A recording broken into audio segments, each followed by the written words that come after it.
Allez. Yo, salut à tous, bienvenue dans une nouvelle vidéo, bienvenue dans un nouveau concept qui n'est pas un concept révolutionnaire mais que j'avais envie de vous proposer parce que je trouve que ce genre de vidéo se fait de plus en plus rare sur YouTube. C'est mon premier raid et pour ceux qui ne connaissent pas ce terme, un raid c'est quand une personne pousse sa communauté à foncer découvrir le travail d'une autre personne et moi je vais envoyer le plus de gens possible sur une chaîne YouTube, sur un livre, sur un film, sur n'importe quoi ou n'importe qui dont j'admire le travail et qui mérite bien plus de visibilité. Seb le fait par exemple avec les rappeurs dans ses coups de pouce. Faut pas faire un coup de pouce sur un coup de tête. Générique.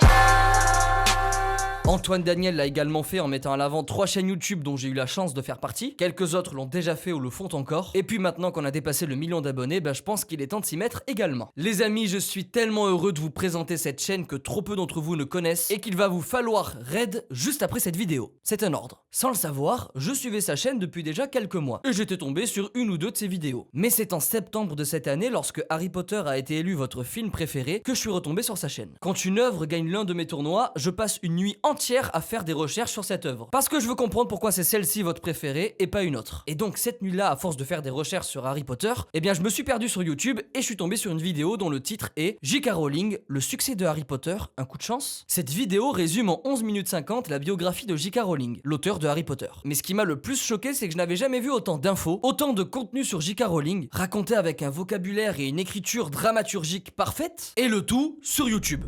À l'âge de 29 ans, en 1994, la vie de Joanne Rowling est un ratage complet. On ne parle pas d'un coup de blues passager, elle souffre de dépression clinique. Apathique, elle voit tout en noir, parfois elle perd espoir et envisage le suicide. Cette descente aux enfers peut être expliquée par de multiples facteurs, mais il en est un qui a eu plus d'importance que les autres, c'est le décès de sa mère Anne Rowling.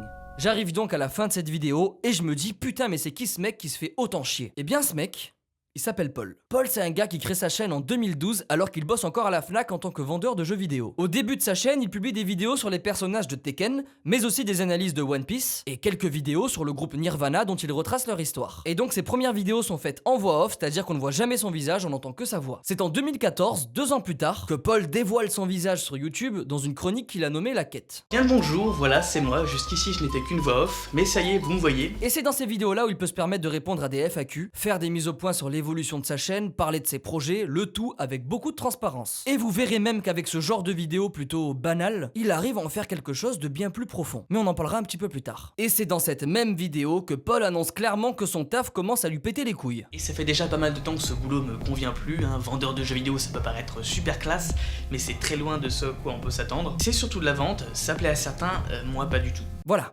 Bon lui il le dit avec moins de vulgarité que moi mais en gros c'est ça quoi. Et vous savez quoi? Paul quitte son taf pour s'investir à 100% sur sa chaîne YouTube. Et Paul a des couilles de faire ça parce qu'à ce moment-là, il n'a que 1142 abonnés. C'est donc après avoir annoncé la nouvelle à sa petite communauté qu'il publie enfin une émission qu'il a en tête depuis plusieurs semaines et qui se nomme Des racines et des pixels. Une émission qui résume de manière dramatique des biographies de personnages fictifs et populaires. Paul veut raconter leur histoire comme s'ils étaient de réelles personnes. Et il débute avec le personnage de Link dans Zelda. Shigeru Miyamoto et Takashi Tezuka ont mis au monde de Link en 1986. Pour Shigeru, l'important c'était de bien voir son bouclier et son épée. Par conséquent, son corps devait être assez imposant pour ne pas être caché derrière son arsenal. Donc pour bien dépasser a été rajouté un chapeau long ainsi que 2 grandes oreilles pointues. En 10 minutes, on y apprend l'histoire complète de la création du personnage jusqu'au succès de Zelda, qui est devenu au passage l'un des meilleurs jeux vidéo de tous les temps. Paul charbonne tout au long de l'année et nous produit plusieurs vidéos de ce genre sur divers personnages populaires comme les Tortues Ninja. Maintenant qu'elles sont prêtes, les tortues vont pouvoir apparaître dans leur première aventure, à l'époque imprimée en 3000 exemplaires, nous sommes en 1984. Astérix, C'est ici qu'Astérix fait sa première apparition animée.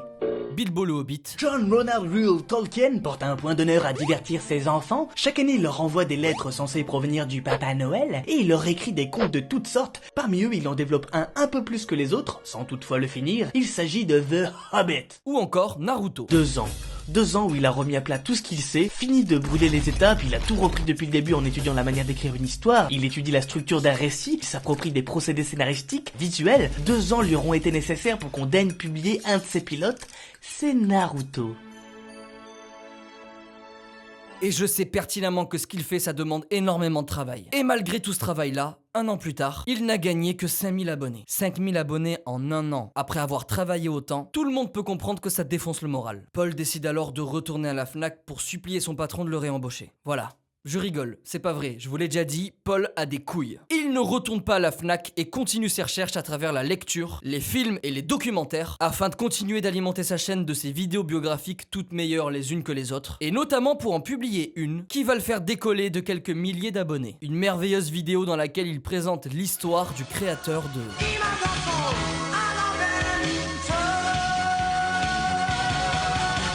Dans cette vidéo de 23 minutes, Paul retrace la vie de Dragon Ball, mais surtout celle de son créateur, Akira Toriyama. À l'encontre de la volonté de ses parents, Akira quitte le circuit scolaire et trouve un job, celui d'illustrateur pour une agence de pub. Et je vous garantis qu'après avoir vu cette vidéo, vous n'aurez envie que d'une chose, devenir un auteur de manga, un mangaka. Oui, parce qu'en plus de maîtriser à merveille ses introductions de vidéos, dans le saloon de George Atkins, cow-boys, soldats et autres voyageurs se détendent au terme d'une longue journée passée sous un soleil écrasant.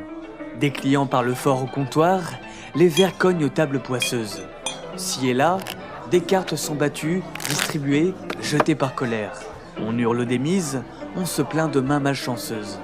Sous, le pianiste fait virevolter des notes inharmonieuses dans l'air appesanti par la chaleur. Au sein de cette bruyante assemblée se trouve un garçon d'à peine 17 ans, une petite frappe connue pour emprunter des chevaux sans le consentement de leur propriétaire et sortir de prison sans l'autorisation du shérif. Son nom, Henry Antrim, dit Kid.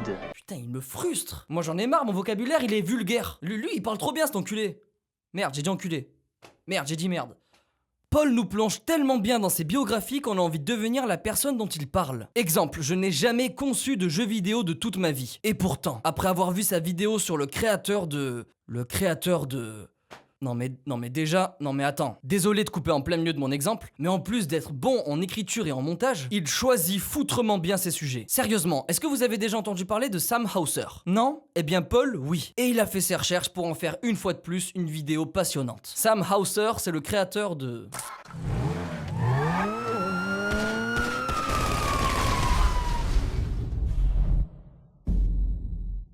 En d'autres termes, c'est le papa de GTA et de Red Dead Redemption. Et bien sur la chaîne de Paul, vous avez accès à son histoire. Sam Hauser, cofondateur et président du studio de développement de jeux vidéo Rockstar, attend d'être entendu par la Federal Trade Commission. En cause, Grand Theft Auto, encore et toujours. Nous sommes en janvier 2006 et le dernier opus de la série GTA San Andreas est sorti il y a plus d'1 an. Déjà vendu à quelques 10 millions d'exemplaires, tout se passait bien jusqu'à ce qu'un modeur exhume du code source de la version PC du jeu une séquence que Rockstar avait enfouie, faute de temps pour la supprimer. Une séquence sexuelle. Donc pour finir mon exemple, moi qui n'ai jamais spécialement voulu concevoir des jeux vidéo, ben après cet épisode j'étais en mode bordel, il me faut une idée de jeu vidéo, je veux être Sam Hauser. Bon, c'est très frustrant parce qu'après avoir digéré le fait que je ne sache pas du tout faire des jeux vidéo, ben je me suis senti un peu comme une merde. Mais pour le coup ça prouve bien que Paul arrive à nous transmettre des valeurs, des émotions et de la volonté à travers ses histoires. Son émission qui s'appelait Des Racines et des Pixels a connu également une autre version du nom de Des Racines et des Mortels, dans laquelle Paul parlait de personnalités réelles et non fictives. Mais après une refonte graphique de sa chaîne, il a décidé de réunir ces deux versions dans une seule et même émission, du nom de Paul vous raconte, alias PVR. Et à ce jour, il en est à son 43e Paul vous raconte. Donc autant vous dire que vous avez le temps de vous divertir en attendant sa prochaine vidéo. Au fil du temps, sa chaîne s'est transformée en un véritable catalogue de portraits pop culture. Et on peut y retrouver des histoires telles que celle de George Lucas, le créateur de Star Wars, George R.R. Martin, celui de Game of Thrones, vous savez la série qui a perdu face à Malcolm. Il y a aussi celle de Notch, le créateur de Minecraft, d'autres sujets comme Elky, qui est considéré comme le premier pro-gamer français de l'histoire, ou encore une fantastique biographie du big boss du divertissement, Walt Disney. La plus récente à ce jour, au moment où je fais cette vidéo, est celle sur la chanteuse Sia. Et en 24 minutes, Paul nous dévoile la terrible vie de cette icône de la musique pop. Si Sia est un diamant, les tourments qui ont parsemé sa vie en sont les tailleurs. Est-ce le prix à payer pour acquérir cette inspiration que d'innombrables artistes convoitent? Pourtant, aussi envieux ces derniers soient-ils face à ses aptitudes extraordinaires, seul un fou aurait échangé sa place avec elle quelques années plus tôt. Pour ce qui est de sa chronique La Quête dont je vous ai déjà parlé, qui était à la base un prétexte pour pouvoir s'adresser à sa communauté, ben elle a pris une tournure originale que j'apprécie énormément, et qui intègre un peu de développement personnel. J'aime beaucoup la chaîne de Paul et je ne suis pas le seul. D'autres youtubeurs comme Dirty Biology ou Poisson Fécond en ont déjà parlé sur leur chaîne, mais aussi Ken Kojandi dans l'émission Click qui vous conseille d'aller y faire un tour. Je clique sur un youtubeur que j'ai découvert qui est formidable, il s'appelle Paul, ça s'appelle la chaîne de Paul. Comme quoi je ne suis pas le seul à être tombé sous le charme de son contenu. Au moment où je fais cette vidéo, la chaîne de Paul cumule cumule un peu plus de 150 000 abonnés. Ce qui est pas mal, mais croyez-moi, son travail mérite beaucoup plus. Je sais aussi qu'il a ouvert un Tipeee et que aujourd'hui c'est sa seule source de revenus. Donc si son contenu vous plaît, et je suis sûr qu'il y a plusieurs de ses vidéos qui vont vous satisfaire, ben vous pouvez, si vous le souhaitez, le soutenir à travers son Tipeee. Je vous mettrai tout ça dans la description. Les amis, vous savez ce qu'il vous reste à faire, ça s'appelle la chaîne de Paul. Faites-lui exploser son compteur d'abonnés, faites-lui exploser ses vues en le partageant, et surtout, passez un putain de bon moment devant ses vidéos. Elles sont pédagogiques, divertissantes, drôles ou dramatiques, ça dépend. Elles sont très bien écrites, très bien montées, bondées d'informations et d'anecdotes fantastiques, et surtout, très motivante. Je pense vous l'avoir assez bien vendu. N'hésitez pas à laisser un pouce en l'air si cette vidéo vous a plu. N'hésitez surtout pas à me proposer d'autres œuvres dans les commentaires pour un prochain raid. Ça peut être une chaîne YouTube, un compte Instagram, un compte Twitter, un livre, un film, un album, ce que vous voulez, à partir du moment que ça mérite beaucoup plus de visibilité. Sur ce, abonnez-vous à la chaîne de Paul, et on se retrouve la semaine prochaine pour une nouvelle vidéo. Ciao.